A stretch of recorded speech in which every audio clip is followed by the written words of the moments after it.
Hi friends, ஐயனார்த்தனை serial இனி வரப்போகிற எபிசோட்ஸ்க்கான promo தான் இந்த வீடியோவில் பார்க்க போகிறோம். வாங்க ஃப்ரெண்ட்ஸ் பார்க்கலாம். நிலா சோழன் தனக்காக தான் இது எல்லாத்தையுமே செஞ்சாரு அப்படின்றத அவங்க புரிஞ்சுக்கிறாங்க.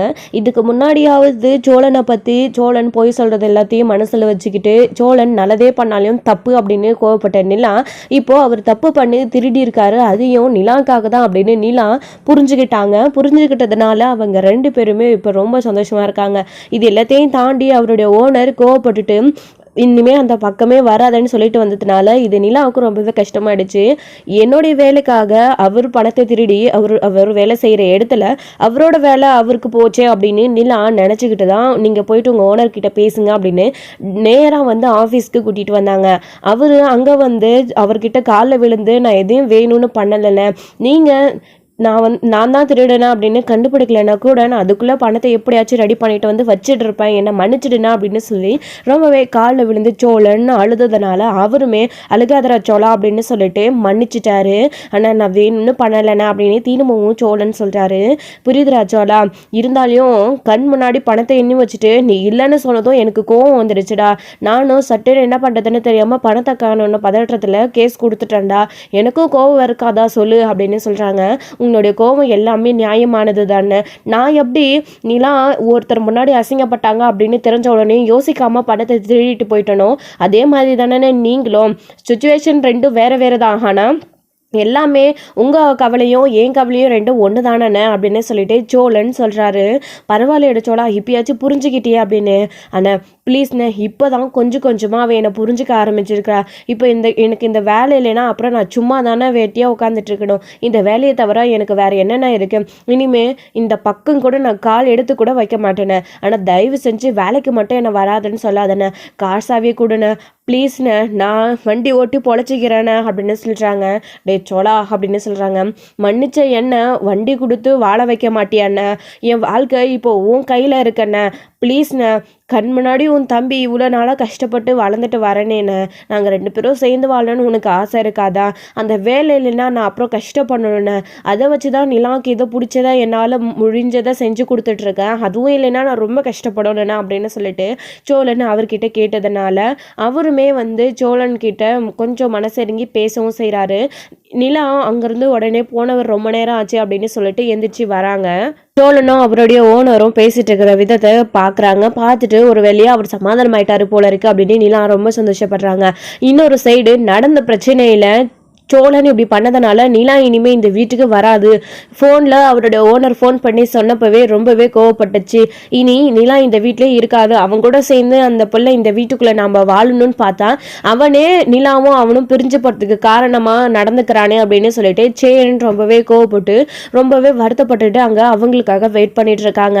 இங்கே நிலா போயிட்டு அவருடைய ஓனர்கிட்ட அவர் எதுவும் வேணும்னு பண்ணலை, எனக்காக தான் அப்படி தெரியாமல் பண்ணிட்டாங்க, மன்னிச்சிடுங்க, சாரி அப்படின்னு சொல்கிறாங்க. ஏங்க நான் பண்ண தப்புக்கு நீங்கள் எங்கே சாரி கேட்குறீங்க, அதை நான் அவர்கிட்ட கேட்டுட்டேன், நீங்கள் ஏன் கேட்குறீங்க அப்படின்னு. பரவாயில்லம்மா, அவன் உனக்காக தான் இவ்வளோ தூரம் பண்ணியிருக்கான்னு நினைக்கும் போது எனக்கு என்ன சொல்கிறதுனே தெரியலம்மா, அவன் பணத்தை திருடுனது எனக்கு கோவம் தான், ஆனால் உனக்காக பண்ணியிருக்கான் பாரு. சோழ உண்மையிலே ரொம்ப நல்ல பையன்தாம்மா, பொண்ணுங்க கிட்ட பேசுவான், கிண்டல் பண்ணுவான், அவன் ஜாலி டைப்மா, இதெல்லாத்தையும் தாண்டி அவனை மன்னிச்சு விட்டு ஏதோ தெரியாதனமாக தான் நடந்துருச்சுன்னு நானும் பொறுமையாக இருந்தேன். நீ அவனோட லைஃப்பில் வந்ததுக்கு அப்புறமா தான் அவனுக்கு பிரச்சனையும் வந்துச்சு, ஆனாலையும் உன்னாலையும் அவன் சந்தோஷமாக இருக்கான், நீ அவன் கூட நிரந்தரமாக இருக்கணுன்றதுக்காக இவன் நிறைய விஷயங்களை பண்ணான். தெரிஞ்சோ தெரியாமலோ நான் உங்கள் வீட்டுக்கு அவனை கார் ஓட்ட அனுப்பும்போது உங்கள் வீட்டு பொண்ணு உங்களை வந்து அவன் கூட்டிகிட்டு வந்துட்டு அவங்களுக்கு ஹெல்ப் பண்ணுறேன்னு நோக்கத்தில் கூட்டிகிட்டு வந்தான்னு அவன் எல்லா விஷயத்தையும் எங்ககிட்ட சொல்லியிருக்கான். ஆனால் அதுக்கப்புறம் உன் கூட சேர்ந்து வாழணும், உன்னை லவ் பண்ணுறான் அப்படின்ற எண்ணம் அவனுக்கு இருந்திருக்கு. காலை ஒரு விதி செஞ்சிச்சு, ஒரு விளையாட்டை விளையாடிச்சு, ஆனால் அதை விதியே அவன் அதை செயல்படுத்தணும்னு அவன் புரிஞ்சுக்கிட்டான். அதனால உன் கூட சேர்ந்து நடந்த கல்யாணத்தை ஏற்றுக்கிட்டு சந்தோஷமாக உன்னை வாழ வைக்கணும்னு அவன் ஆசைப்படுறாமா. அதனால தான் அவன் நிறைய விஷயங்களை பண்ணுறான். சரி, உனக்காக பண்ணான்றதுனால போனால் போகுதுன்னு அவனை மன்னிச்சு விடுறான், இதுவே கடைசியாக இருக்கணும், இனி இந்த மாதிரி அவன் பண்ணக்கூடாது அப்படின்னு சொல்கிறாங்க. கண்டிப்பாக சோழன் இனிமேல் அப்படி பண்ண மாட்டார். நான் உங்களுக்கு கேரண்டி கொடுக்குறேன் அப்படின்னு நிலா சொல்கிறாங்க. புரியுதாடா சோலா, பாரு உனக்காக நீ எப்படி நிலாக்காக கஷ்டப்படுறியோ அதே மாதிரி நிலா உனக்காக பேசுகிறாங்க, நீ புரிஞ்சு நடந்துக்கோ, இதோ லாஸ்ட்டாக இருக்கணும், இதோ அப்படி கார் சாவி, நாளைக்கு வேலைக்கு வந்துடு, நாளைக்கு 2-3 சவாரி இருக்குது அப்படின்னு சொல்கிறாரு. சரி நான் கண்டிப்பாக வந்துடுறேன்னு, இனிமே உன் மரியாதையையும் உன்னோட ட்ராவல்ஸ் பேரையும் நான் காப்பாற்றுவேன்னு, இனி எந்த பொண்ணுக்கிட்டையும் நான் மம்பு வச்சுக்க மாட்டேன், பேச மாட்டேன், என் பாட்டுக்கு வாய் மூடிட்டு கூட்டிகிட்டு போய் விடுறேன், கூட்டிகிட்டு வந்து திரும்பவும் பத்திரமா விடுறேனே, என்னுடைய பொறுப்பு அப்படின்னு சோழன் சொல்கிறாரு. சரிடா சோழா, ரொம்ப நேரம் ஆயிடுச்சு, நீ வீட்டுக்கு கிளம்பு, பாரு உடம்பெல்லாம் காயமாக இருக்குது, அவங்க உன்னை அடிச்சிட்டாங்க போல இருக்குது, போயிட்டு காயத்துக்கு ஏதாச்சும் மருந்து போடுறா சோழா அப்படின்னு சொல்கிறாங்க. சரிண்ணா அப்படின்னு சொல்லிட்டு கிளம்புறாரு. அப்படி சொல்லி ஆறுதல் சொல்கிறது மட்டும் இல்லாமல் இந்தாட சோழா கொஞ்சம் கை செலவுக்கு பணம் வச்சுக்கோ அப்படின்னு கொடுக்குறாரு. ஆனால் எதுக்கு நான் இது, எனக்கு எதுக்கு நான் பணம் வேண்டாம் அப்படின்னு சொல்கிறாங்க. என்னடா நீ கொஞ்ச நேரத்துக்கு முன்னாடி தான் பணம் வேணும்னு பணத்தை திருடிட்டு போலீஸ் ஸ்டேஷன் வரைக்கும் போய் அடி வாங்கிட்டு வந்தேன், இப்போது பணம் கொடுத்தா வேண்டான்னு சொல்கிறா அப்படின்னு சொல்கிறாங்க. இல்லைண்ணே, இது எதுக்குண்ணே, நிலாக்காக தான் நான் 5 லட்சத்தை ரெடி பண்ணணும்னு நினச்சி அந்த பணத்தை திருடினேன், இது கை செலவுக்கெல்லாம் என்கிட்ட பணம் இருக்குண்ணே, அவ்வளோ பணம் இல்லாததுனால தானே நான் திருடினேன், வேணாண்ணே அப்படின்னு சொல்லிடுறாங்க. இருக்கட்டும் புடிடா சோழா, சரி இதான் அண்ணன் கொடுக்குறேன்ல பாசமா, நீ இவ்வளோ வேணான்னா இந்த ஒரு 1000 ரூபாய் வைக்கிறேன் செலவுக்கு வச்சுக்கோ அப்படின்னு சொல்லி கொடுக்குறாருங்க. ஏம்மா சொல்லுமா அப்படின்னு சொல்கிறாங்க. சோழன் வாங்கிக்கோங்க அப்படின்னு சொன்னதுக்கப்புறமா அவரோட சட்டை பாக்கெட்லேயே அவரோட ஓனர் வச்சிடுறாரு. அவனை பார்த்து கூட்டிகிட்டு போமா அப்படின்னு சொல்கிறாங்க. சோழா இதா கார்லேயே போயிடுங்க 2 பேரும் பத்திரமா அப்படின்னு சொல்கிறாங்க. சரி அப்படின்னு சொல்லிட்டு நீங்கள் கார் கொடுத்ததும் காரில் வந்து நிலாவும் சோழனும் 2 பேரும் போயிட்டுருக்காங்க. சோழன் ரொம்பவே கஷ்டப்பட்டு வண்டி ஓட்டிகிட்ருக்காரு. உங்களால் ஓகே தானே அப்படின்னு, ஏங்க நீங்கள் வேணால் கார் ஓட்ட கற்றுக்குறீங்களா அப்படின்னு சொல்கிறாரு சோழன் எந்த நேரத்தில் என்ன பேசி விளையாடிட்டு இருக்கீங்க அப்படின்னு. இப்போ வேண்டாங்க, இன்னொரு நாள் கற்றுக்கோங்க, நான் உங்களுக்கு கற்றுக் கொடுக்குறேன் இதே வண்டியில், அப்புறம் நீங்களும் எங்கேயாச்சும் போகணுன்னா ஈஸியாக இருக்கும்ல அப்படின்னு சொல்கிறாங்க. அதெல்லாம் சொந்தமாக ஒரு கார் வாங்கினதுக்கப்புறம் பார்த்துக்கலாம் அப்படின்னு. ஏங்க சொந்தமாக கார் வாங்கினதும் நீங்கள் தான் முதல் ஓட்டணும், கார் ஓட்ட கற்றுக்காமே நீங்கள் எப்படி கார் ஓட்டுவீங்க அப்படின்னு சொல்லிட்டு சோழன் சொல்கிறாரு. பார்த்தீங்களா, இதுதான் சோழன் உங்ககிட்ட எனக்கு பிடிச்சது, சட்டுன்னு ஒரு விஷயம் நடந்தால் அதுலேருந்து எப்படி வெளியில் மீண்டு வர்றது அப்படின்னு உங்ககிட்ட தான் கற்றுக்கணும் அப்படின்னு நிலா சொல்லிட்டே வராங்க 2 பேரும். என் மேலே உங்களுக்கு கோவம் இல்லைல்ல அப்படின்னு சொல்கிறாங்க. நீங்கள் பணத்தை திருநீங்க அப்படின்னு சொல்லும்போது ஒரு கோவம் இருந்துச்சு, ஆனால் எனக்காக இதெல்லாம் நீங்கள் செஞ்சுருக்கீங்க அப்படின்னு நினச்சி பார்க்கும்போது அந்த கோவம் எல்லாம் போயிடுச்சு, உங்கள் மேலே எனக்கு பரிதாபம் தான் வருது அப்படின்னு நிலா சொல்லிட்டு இருக்காங்க. அப்படியே போயிட்டே இருக்கும்போது சோழன் ஒரு கடைக்கிட்ட போயிட்டு வண்டியை நிறுத்துறாங்க. என்னாச்சு சோழன், தாகமா இருக்கா, தண்ணி இதை வாங்கிட்டு வரட்டுமா, இல்லை ஹாஸ்பிட்டல் போகலாமா, வலி இருக்கா அப்படின்னு நிலா கேட்குறாங்க. எங்கே கார் நிறுத்திட்டீங்களே அப்படின்னு. ஒரு நிமிஷம் நில்லுங்க, உங்ககிட்ட பேசணும், அதுக்காக தான் நான் எங்கள் காரை நிறுத்தினேன் அப்படின்னு சொல்கிறாங்க. என்ன சொல்கிறீங்க சோழன் அப்படின்னு. நீங்கள் இறங்குங்க அப்படின்னு சொல்கிறாங்க. நிலா இறங்கி கீழே நிற்கிறாங்க. சோழனும் இறங்கி வராங்க. என்னாச்சுங்க அப்படின்னு கேட்குறாங்க. ஏங்க நான் வேணா உங்கள் காலில் விழட்டுமா, என்னை மன்னிச்சிடுறீங்களா அப்படின்னு. சோழன் நான் உங்ககிட்ட அங்கேயே நீங்கள் அப்படி பண்ணாதீங்க, சரி விடுங்கன்னு நான் சொல்லிட்டேன், திரும்பவும் எதுக்கு இப்படிலாம் பேசிட்டு இருக்கீங்க, அதெல்லாம் ஒன்றும் வேணாம், நடுங்க வீட்டுக்கு போகலாம், இதுக்கு தான் இப்படி நிறுத்துனீங்களா அப்படின்னு. இல்லைங்க உங்களுக்கு நிறைய செய்யணும்னு நான் ஆசைப்பட்றேன், இந்த கல்யாணம் எப்படி நடந்ததுன்னு உங்களுக்கு தெரியும், நடந்த கல்யாணத்தை ஏற்றுக்கணும்னு நான் நினைக்கிறேன், ஆனால் வேண்டான்னு சொல்லிட்டு நீங்கள் ஒதுங்கி போக பார்க்குறீங்க, ஆனால் உங்களை விட்டு தர எனக்கு மனசில்லைங்க, உங்களை ரொம்ப ரொம்ப எனக்கு பிடிக்கும், நான் உங்களை மனசளவில் லவ் பண்ணுறேன்னு உங்ககிட்ட சொல்லிட்டேன், அதுக்கப்புறமும் நீங்கள் ஏங்க இங்கேருந்து போகணும், டிவோர்ஸ் கேஸ் எல்லாம் வாபஸ் வாங்கிடலாங்க, நான் கஷ்டப்பட்டு என் உயிரை கூட தாவச்சு நீங்கள் ஆசைப்பட்டதை உங்களுக்கு என்ன வேணுமோ அது எல்லாத்தையும் நான் செஞ்சு கொடுக்குறாங்க, ப்ளீஸுங்க உங்களுக்காக தான் நான் நிறைய கஷ்டப்படுறேன், உங்களுக்காக கஷ்டப்படுறத நான் பெருசாகவே எடுத்துக்கலாம், இதே மாதிரி நான் நிறைய சம்பாதிச்சு உங்களுக்கு ஒவ்வொன்றும் பண்ணுறேன், நீங்கள் உங்கள் ஃப்ரெண்டு கம்பெனியில் வேலைக்கு கூட சேர்ந்துக்கோங்க, உங்களுக்கு பிடிச்ச மாதிரி நீங்கள் ஆர்கிடெக்ட் பண்ணுங்கள், பெரிய ஆர்கிடெக்டாக வாங்க, நான் உங்களை நல்லபடியாக பார்த்துக்கிறேங்க, நம்ம வீட்டை நல்லா பெருசாக கட்டலாம், அண்ணனுக்கு கல்யாணம் பண்ணி வைக்கலாம், பாண்டிக்கு கல்யாணம் பண்ணி வைக்கலாம், பல்லவனை நல்லா படிக்க வைக்கலாம், நம்ம வீட்டில் ஆளுக்கு ஒரு வீடு ரூம் கட்டி நல்லா பெரிய வீடாக கட்டலாம், நீங்களும் நானும் அந்த வீட்டில் சந்தோஷமாக இருக்கலாம், அண்ணனுக்கு குழந்தை பிறந்தா அதை தூக்கி நம்ம கொஞ்சிட்டு இருக்கலாம், ப்ளீஸுங்க அந்த வீட்டிலே நீங்கள் இருங்க, எல்லாருக்குமே நீங்கள் அந்த வீட்டை விட்டு போகிறதுல விருப்பமே இல்லை, ஏன் அவர் அண்ணன் எனக்கு பாண்டிக்கு பல்லவனுக்கு எல்லாருக்குமே நீங்கள் அந்த வீட்டில் இருக்கிறது தாங்க பிடிக்குது, நீங்கள் அந்த வீட்டுக்கு வந்ததுக்கு அப்புறமா தான் வீடு வீடாகவே இருக்குது, வானத்தி பேசுறீங்களா அன்றைக்கி எந்த பேச்சு பேசுனா அது எல்லாத்தையும் நீங்கள் போய் நிரூபித்து என் கூட நீங்கள் அந்த வீட்டிலே சந்தோஷமாக வாழணுங்க, இது என்னோடய ஆசை, என்னடா ஒரு வார்த்தை நல்லா பேசின உடனே ரொம்ப அட்வான்டேஜ் எடுத்துக்கிறானேன்னு என்னை பற்றி தப்பாக நினச்சிடாதீங்க, இது என் ஆசை கனவுங்க, பல நாள் கனவாக நான் இது உங்ககிட்ட சொல்லிட்டு இருக்கேன், நீங்களும் கண்டும் காணாத மாதிரி இருக்கீங்க, ப்ளீஸுங்க எப்படி எப்படியாச்சும் ஒரு நல்ல முடிவை சொல்லுங்க, கேஸை மட்டும் வாபஸ் வாங்கிடுங்க, இந்த வீட்டை விட்டு போகாதீங்க அப்படின்னு சொல்லிட்டு சோழன் நிலா கிட்ட கேட்டுட்டு இருக்காங்க. நிலா எல்லாத்தையும் கேட்டுக்கிட்டு சைலண்டாகவே இருக்காங்க. ஏதாச்சும் பதில் சொல்லுங்க அப்படின்னு சொல்றாங்க. இப்போவும் நிலா எதுவுமே சொல்றது கிடையாது. போலாமா சோழன் அப்படின்னு சொல்றாங்க. அவ்வளோதானா, ப்ளீஸ்ங்க ஏதாச்சும் பதில் சொல்லுங்க அப்படின்னு. கார் எடுங்க சோழன், முதல்ல வீட்டுக்கு போகலாம், அப்புறம் பேசிக்கலாம் அப்படின்னு சொல்றாங்க.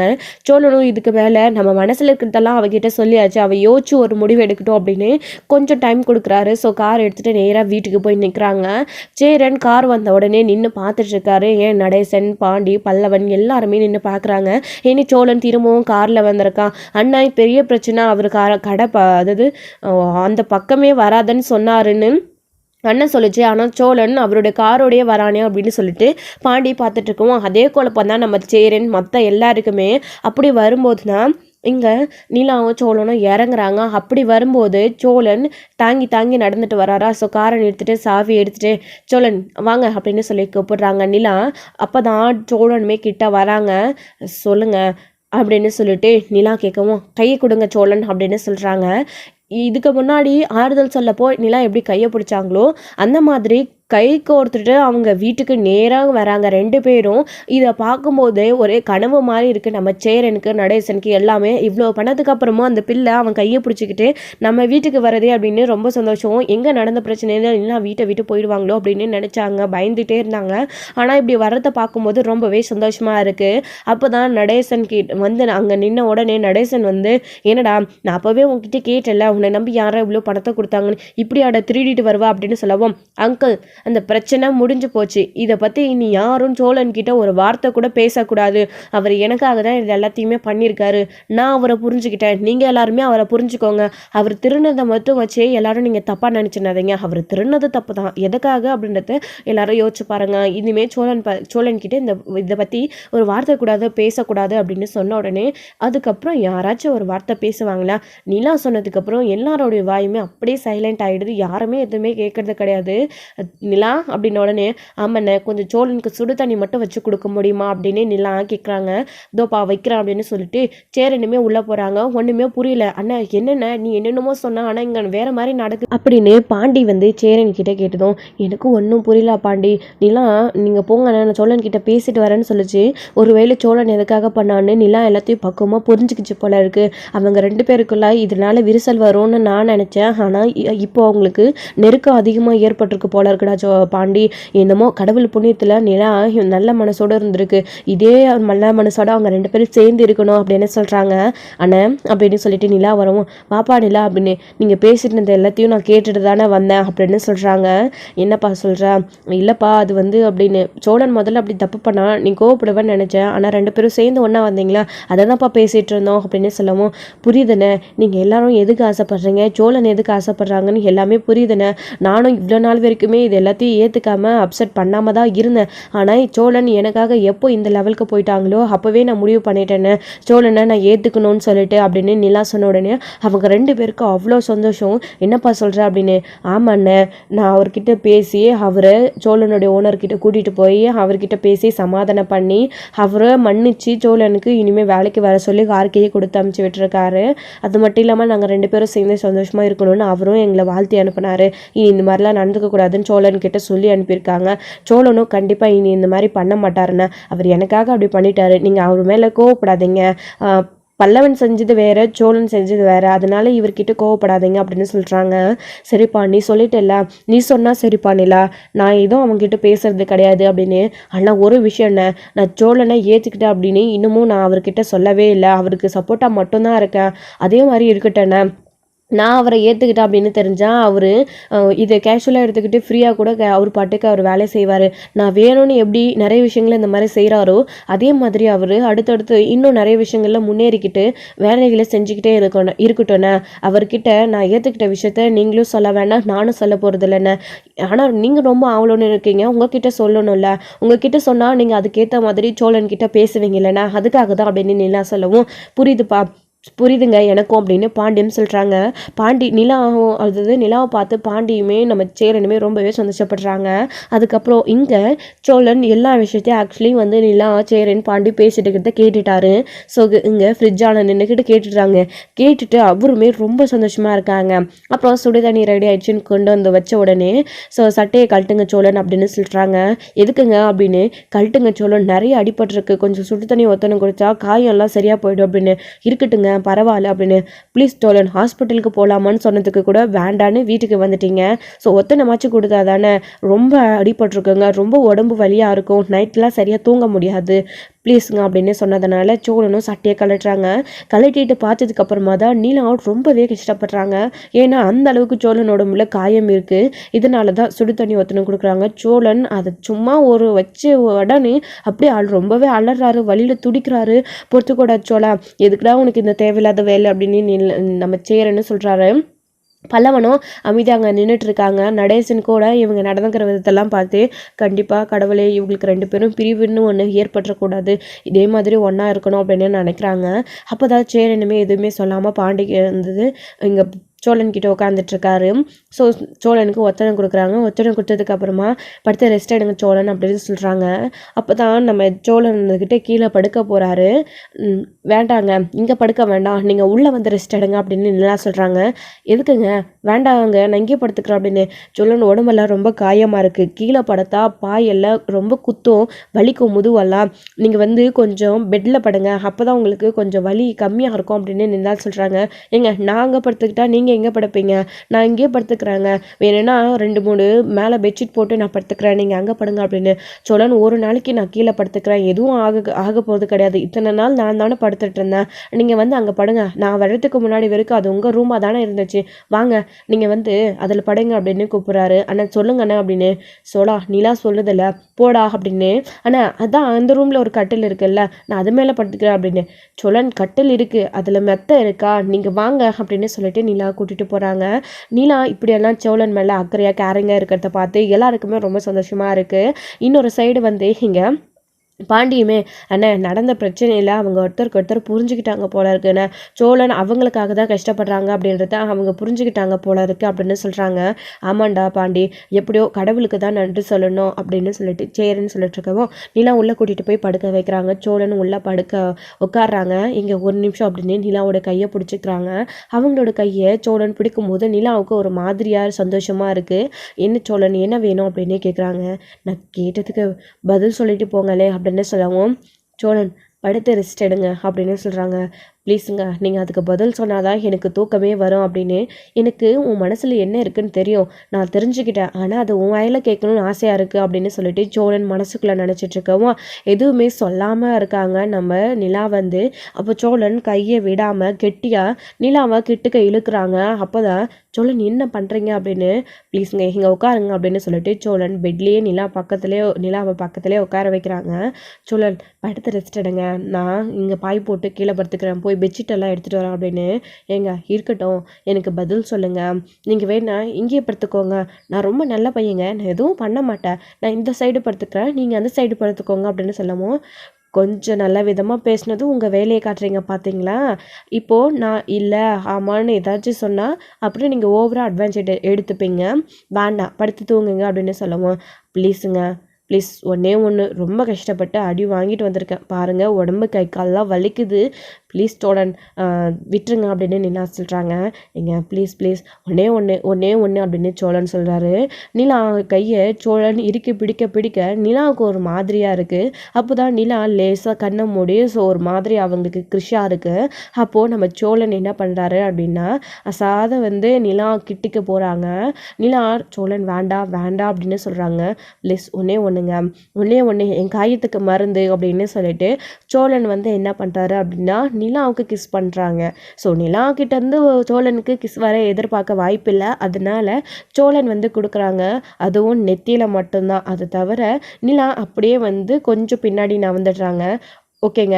இதுவே போதும். ஆனா எனக்கு ஒரு நல்ல முடிவா மட்டும் சொல்லுங்க அப்படின்னு சொல்லிட்டு, சோழன் நிலா கைய விட்ட உடனே, நிலாவுமே அங்கிருந்து வெக்கத்திலே எந்திரிச்சு வந்துடுறாங்க.